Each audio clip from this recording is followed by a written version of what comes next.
Hi guys, welcome back to my YouTube channel. ఈరోజు Honda Activa 5G పైన డిప్పా ఉంటుంది కదా, ఇంజన్ పైన డిప్పా, సీటు వైట్ కలర్ ఇదంతా ఉంటుంది కదా, ఇదంతా ఒకసారి ఓపెన్ చేసి చూద్దామని చూసిన. దానికోసం మాన్యువల్ అటు ఇటు తిప్పి చూస్తే ఏం తెలిసిందంటే ఒక 3 స్క్రూ తిప్పితే ఇంజన్ పార్ట్ కనబడేలాగా ఓపెన్ చేయొచ్చని. దానికోసం వివరించి కూడా ఉన్నా. Let's start. ఈ ఛానల్ ఎవరైనా కొత్తగా చూస్తుంటే please subscribe to my channel. ఇక్కడ నుంచి వీడియోస్ స్టార్ట్ అయిపోతున్నాయి, మంచి వీడియోస్ అయితే రాబోతున్నాయి. అవి మిస్ అవ్వకుండా ఉండాలంటే సబ్స్క్రైబ్ చేసుకోండి. ఇవే 3 ఆ స్క్రూస్. ఈ 3 స్క్రూస్ నిప్పితే ఇంజన్ పార్ట్ కనబడేలాగా ఓపెన్ అయితే చేయవచ్చు. నేను ఎందుకు ఓపెన్ చేయాలనిపించింది అని అంటే, మన బైక్లకి, నార్మల్ బైక్లకి అయితే ఇంజన్ పార్ట్స్ కనబడుతున్నాయి కదా, ఏం ప్రాబ్లం ఉన్నా తెలిసిపోతుంది. ఆయిల్ లీకేజ్ కానీ, లేకపోతే వాల్స్ సౌండ్ కానీ, అవి కానీ తెలిసిపోతాయి కదా. అయితే దీనిలో అయితే ఎట్లా ఉంటుంది ఒకసారి ఓపెన్ చేసి చూద్దాం. ఏంటి, ఏమన్నా అసలు సర్వీసింగ్ కరెక్ట్ చేస్తున్నారా లేదా నాకు చిన్న డౌట్ అయితే ఎప్పటి నుంచో ఉండేది.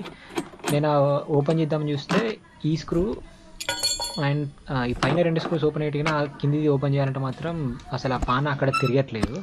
అందుకోసం ఇది కొన్న నిన్న నైట్ కొన్నా. కథ మిగల పొద్దున లేచుతోటే ఫ్రెష్గా స్టార్ట్ అయిపోయి ఇప్పుదామని చెప్పి కూర్చున్నా. ఇంకా నాకు సర్వీసింగ్ మీద అసలు నమ్మకాలు ఉండవు అన్నట్టు. ఎంత సర్వీసింగ్ చేసినా సరే నాకైతే ఏదో ఇల్లు సరిగ్గా చేసిరు లేదని ఒక అనుమానాలు అయితే బాగా ఉంటాయి.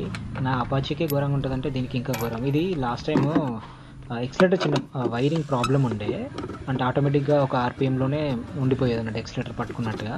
అది ఎక్సిలేటర్ అయితే మూమెంట్ కరెక్టే ఉండేది కానీ కింద మాత్రం పట్టుకునేది. దానికోసం మా తమ్ముడిని ఇచ్చి పంపించే సర్వీసింగ్ లాస్ట్ టైం. సెట్ అయితే చేసారు, మరి మిగతా ఏం చేసారో నాకు అర్థం కాలేదు. ఈ బైక్ సర్వీసింగ్ ఇచ్చినప్పుడల్లా నాకైతే ఎప్పటికీ అనుమానం ఉంటుంది. స్కూటీ గురించి అయితే నేను అనుమాన పడతా కానీ ఎప్పుడైతే ఇంజన్ సరిగ్గా అబ్జర్వేషన్ ఎప్పుడు చేయలేదు. అందుకే ఒకసారి చేద్దామని చెప్పి అనిపించింది. చూద్దాం అసలు ఇప్పిన తర్వాత ఎట్లా ఉంటుంది ఏంటనేది. ఇప్పుడు ఆ 3 స్క్రూస్ అయితే ఓపెన్ అయిపోయినాయి.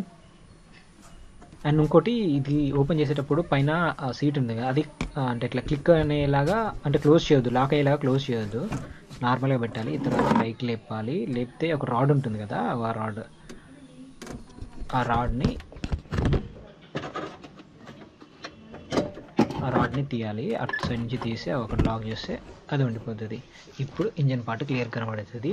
అసలు ఏముందో చూద్దాం.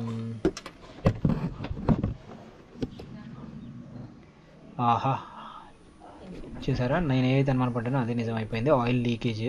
ఇది ఎప్పటి నుంచి అవుతుంది, లాస్ట్ సర్వీసింగ్లో ఉందా లేదా అనేది నాకు గుర్తుకు లేదు, ఎందుకంటే నేను ఓపెన్ చేయలేదు కాబట్టి. లాస్ట్ సర్వీసింగ్ తమ్ముడు పోయింది కాబట్టి. అది ఓపెన్ చేసినప్పుడు నేను మ్యాక్సిమం అక్కడ ఒక్కసారైనా విజిట్ చేసి వచ్చేవాడిని.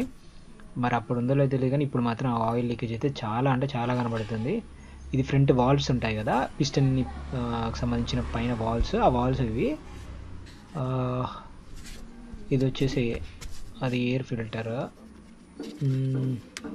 నేను యాక్చువల్గా దీనికోసం ఇద్దామని అనిపించిండే. ఇది ఒక మడ్గడ్ సపోర్ట్ అన్నట్టు, అది పైన బురద పడకుండా. అది ఊసిపోయి ఒక టైర్కి అట్లా తాకుతూ ఉండేది అన్నట్టు. అందుకే అసలు దాన్ని సెట్ చేద్దామంటే అసలు ఎప్పుడు సెట్ అయ్యేది కాదు, అంటే అట్లా క్లిప్లో సెట్ చేద్దామంటే సెట్ కాలేదు. దానికోసం చూస్తే ఇది బయటపడ్డది. ఇది లాస్ట్ సర్వీసింగ్ నుంచే ఈ ప్రాబ్లం ఉందా, లేకపోతే సర్వీసింగ్ వేయించిన మంచిది. అంటే ఇది లాస్ట్ ఇయర్ 10th మంత్, అంటే 3 months అవుతుంది. ఇంకా 3 months నుంచి మరి అది లీకేజ్ స్టార్ట్ అయిందా, అంతకుముందు ఉంటే వాళ్ళు పట్టించుకోకుంటున్నారని నాకు క్లారిటీ లేదు. ఆయిల్ లీకేజ్ అయినా ఇంకేమైనా ఇష్యూస్ ఉన్నాయని చెప్పేసి చూస్తే ఇక్కడ ఒక స్క్రూ మిస్ అయింది. అండ్ ఇక్కడ ఈ బాక్స్ ఉంది కదా, ఈ బాక్స్ దగ్గర కింద ఒక స్క్రూ మిస్ అయింది. ఇది వాళ్ళు ఫిట్ చేయడం మర్చిపోయారా, లేకపోతే లూజ్గా ఫిట్ చేస్తే అది కింద పడిపోయిందో తెలియదు. మనమైతే ముట్టాం కదా. ఈ క్యాప్ ఓపెన్ చేయడమే నేను ఫస్ట్ టైము. అంటే ఇది వాళ్ళ దగ్గర మిస్ అయిపోయి ఉంటుంది, లేదా లూజ్గా పెట్టి ఉంటారు. ఇది ఇట్లా ఉంది, వాళ్ళకి వదిలిపెట్టి వెళ్ళిపోతే ఇట్లా ఉంటుంది. ఇప్పుడు ఆయిల్ లీకేజ్ అయితే అవుతుంది. ఇది నేను ఓపెన్ చేసి చూడకపోతే ఆయిల్ మొత్తం డ్రై అయిన తర్వాత, అప్పుడు ఆయిల్ లేక ఇంజన్లో పార్ట్స్ అన్ని ఖరాబ్ అయిపోతే అప్పుడు తెలుస్తుంది మనకు ఏదో సౌండ్ వస్తుంది అని చెప్పి. అప్పుడు వాల్స్, పిస్టన్ ఇట్లాంటి ఇంజన్ సంబంధించినవి బోర్కి వస్తుంది, రీప్లేస్మెంట్ చేయాల్సి వస్తుంది. అంటే ఇంజన్ లైఫ్ మనం అబ్జర్వేషన్ లేకపోవడం వల్ల మనంతట మనమే నాశనం చేసుకుంటాను అన్నట్టు. కాబట్టి అబ్జర్వేషన్ చేయండి సర్వీసింగ్ ముందు వెనుక, ఆ తర్వాత అయిపోయిన తర్వాత ఎలా ఉందో చూడండి. Thanks for watching. Please subscribe to my channel. ఇలాంటి వీడియోస్ కోసం సబ్స్క్రైబ్ చేసుకోండి. Bye bye.